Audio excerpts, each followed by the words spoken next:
Hello. Welcome to another video journal where I talk about things that I find very fascinating. And I hope you do too. As today, we are going to be talking about emotions. Ooh, scary. Emotions? I think I should put my emotions the deepest parts of me and never show them because emotions are bad. Really? That is a lie. That is a complete lie. And that is not what the literature shows to be true. You need emotions more than you need logic. Okay? Why do you think feelings are so strong? Because it's how we have survived for as long as we have. Okay? It's instinctual, it's primordial, it's been around for who knows how long. Now, if you want to study emotions, I would very much recommend reading Descartes' Error by Antonio. Hold on, Antonio Masoloni. Blah, I did not say that right. And Mark Solm's book on it's called The Hidden Spring. Those two are really good. And there's so many more that are incredible as well. Those are just books that I've read that I find pretty good and are currently reading. I'm currently reading Descartes' Error, which is phenomenal. And I'm probably going to read it multiple times so that I make sure I understand it. One thing about books written by very smart people is that they have a lot of presuppositions going into it, and you have to be like, whoa, whoa, wait, I thought I understood that. Then you don't, because these guys are just 30 levels above you, and so you have to read it a couple times because their whole life's work is usually put into those books, which is beautiful, by the way, absolutely beautiful that that's the case. But anyways, so emotions, limbic system, amygdala, that. Also the basal ganglia. So research those if you want to look into emotions. Anyway, what I'm going to argue is that emotions are used for survival and to help you realize successful integration of environment. So those are two sides of the same spectrum. So evolutionary, we progress through meaningful determinants. And those meaningful determinants express themselves as successful integrations of environment. And that is the evolutionary process by which emotions have been separated into negative and positive. Okay. Rewatch that if that didn't make sense. It should. But anyways, so at first we have the progression towards successful integration of environment. And that whole process is usually going to be more negative than positive. Okay. If you're good enough, you can get into a flow state because you've already processed and you're focused, you're honed in, and the negative emotions aren't going to be crippling. They're going to be useful. Okay. How awesome would that be if you could get to the point to where your emotions are useful and not a hindrance? And that only comes from genuine expression. Okay. We're used to just putting all of our emotions down, down, down.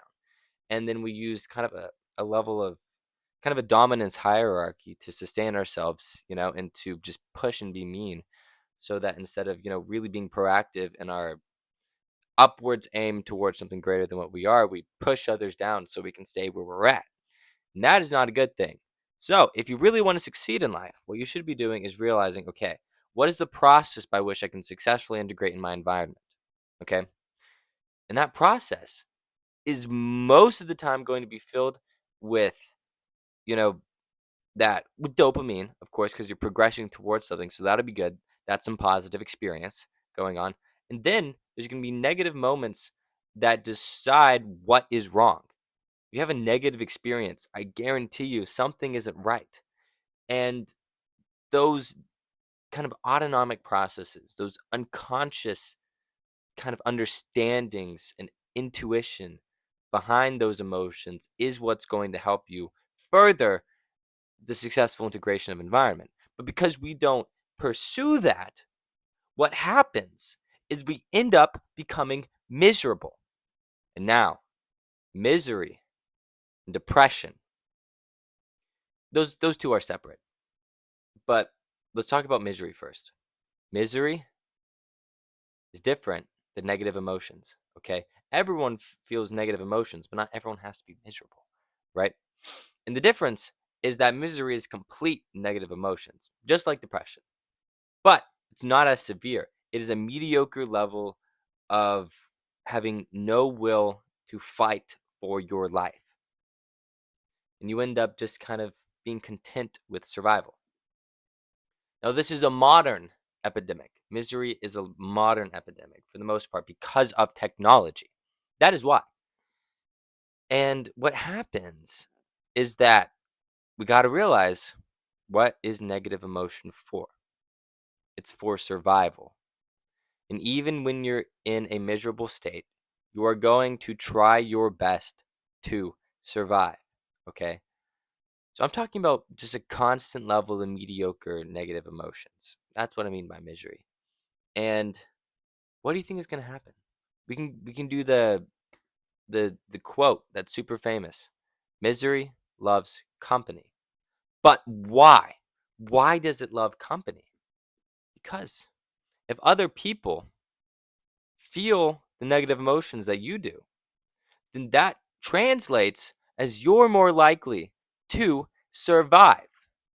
You're more likely to survive if other people are as miserable as you are. Maybe that's not the case, but it used to be. And we haven't gotten rid of those intrinsic processes, obviously. I mean, like, let's say a lion is attacking your tribe and you're the only one who feels those negative emotions. You think you're going to survive? No. You're going to tell other people, and they're going to also feel those negative emotions. I'm being very broad here because it's usually like fear, right? And what I'm saying is that what we feel in the state of misery is a perverted version of that intrinsic manifestation. Okay? To For the need for others to be with us so we have a better likelihood of surviving. It's all about survival, okay? And when you look at it that way, especially with how much we've, kind of developed as just humans, you'll realize that it's all a game, you know? And it's just a really, really big game. And you can kind of you can think of emotions as kind of the hints, you know? The they're perceptual hints to let you know what you should be doing. And so that is why it is vital for you to not just push your emotions down and feel nothing, because it's not going to first of all, it's not going to work. You're going to end up at that mediocre state of misery, inviting more people in to be miserable, and you're all going to be miserable together. Or you're going to be completely depressed alone, because when it comes to depression, you're that's utter despair. That's hopelessness. You're pretty much cooked at that point. I will say though, depression is interesting because when you reach that state, it gives you a way out. There is a level of transformation that happens sometimes that is pretty beautiful. And I think if you're depressed, you should look for that level of transformation. And that comes from honesty and self reflection and knowing yourself the best you can. And I think, a lot of it has to do with our ego, right? Because we have our temporal parietal junction, which is for our perception. And then that works in close relation with our ventromedial prefrontal cortex, which what stores and processes our fundamental values. And that connection, if shifted, like let's say you shift your fundamental values, that is going to be a negative experience. Why? Because you have to take it seriously. It's a very serious matter to change your fundamental values, because if you're wrong, you're dead. Pretty much. I mean, that's to the extreme. That is what that means. And it's once you're able to take advantage of this process, then it's very good. It's a very good process. But those few moments of, kind of like those negative emotions that, we like to correlate with misery and depression, which actually aren't, because the misery and depression is a perverted version of those negative emotions. You realize that you are pursuing something greater when you go through those negative experiences. Okay? The only way out is through. You have to go through change. And that is a very conscious, very present, and it's everything. It involves the past, present, and future, and it's a slingshot towards what's next, right? And I guess what I'm trying to advocate for is that you should realize what you're chasing. What are you chasing after? What are you focusing on? Truly, what are you?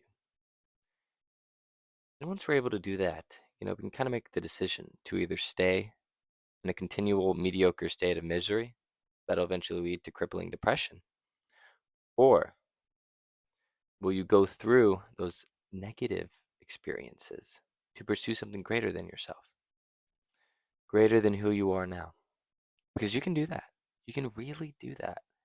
That's an absolutely beautiful thing, that we can transcend our current state of being, and we can become something far greater than we ever thought imaginable.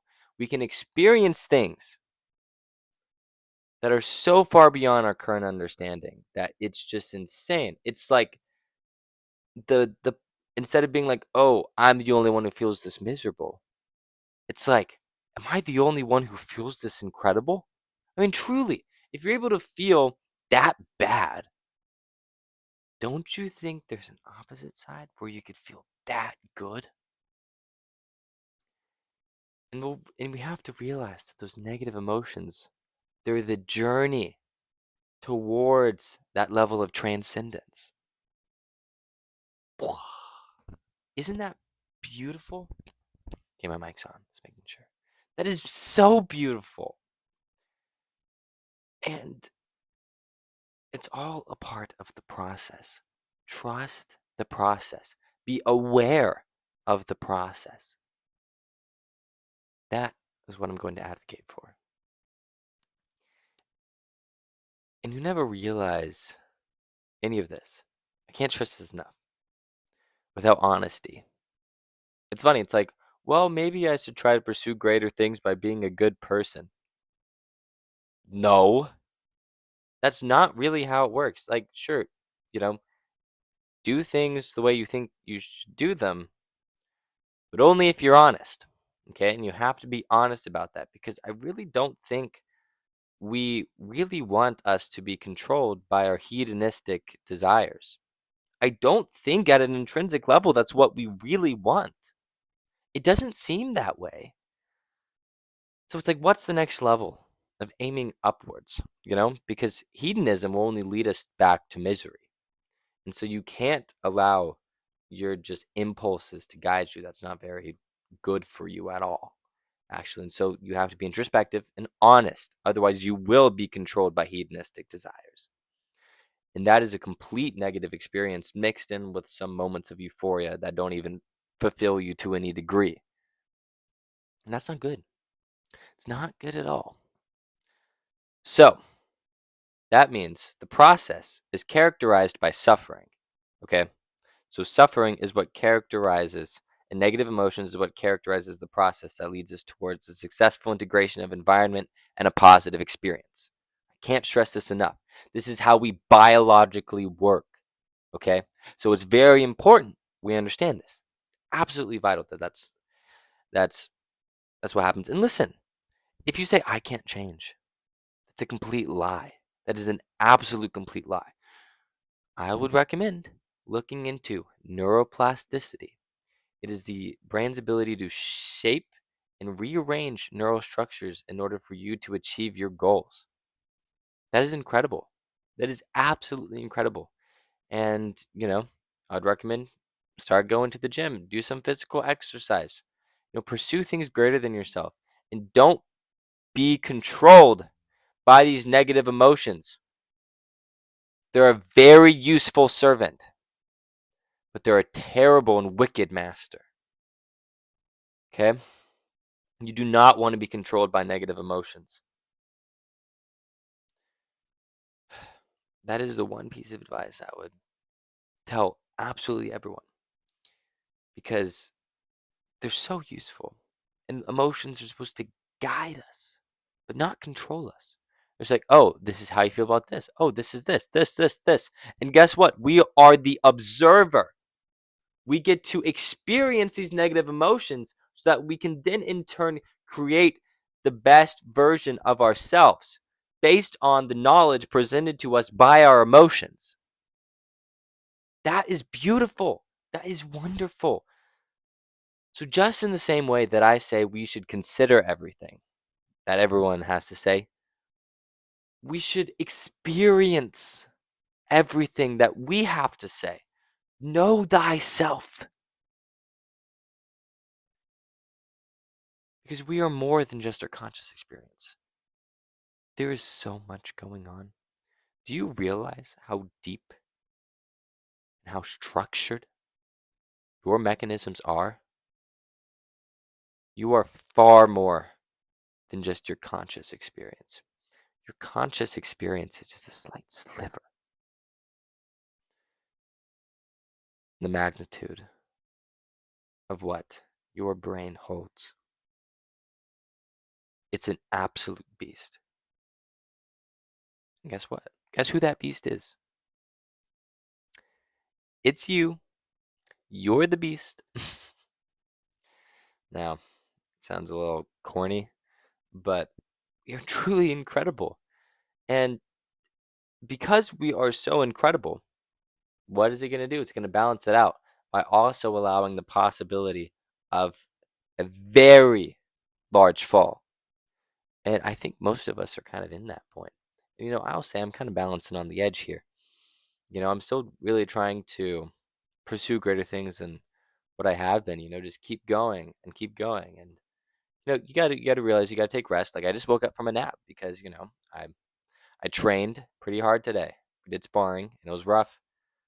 And then I, read my book on consciousness and then I slept and then now I'm here, you know? And the key is that I slept because now I feel great.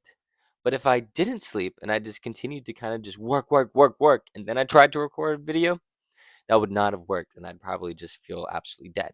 I also have to go to work soon. So that's also why. But anyways, I'm going to end this video here. I hope you enjoyed it. And I hope that it allows you to think about being introspective and what emotions truly are and what they mean. I didn't go into kind of the specific literature because I think you don't really need that. You need subjective experience. All that is needed is your experience. I think that's beautiful. All right. See you guys later.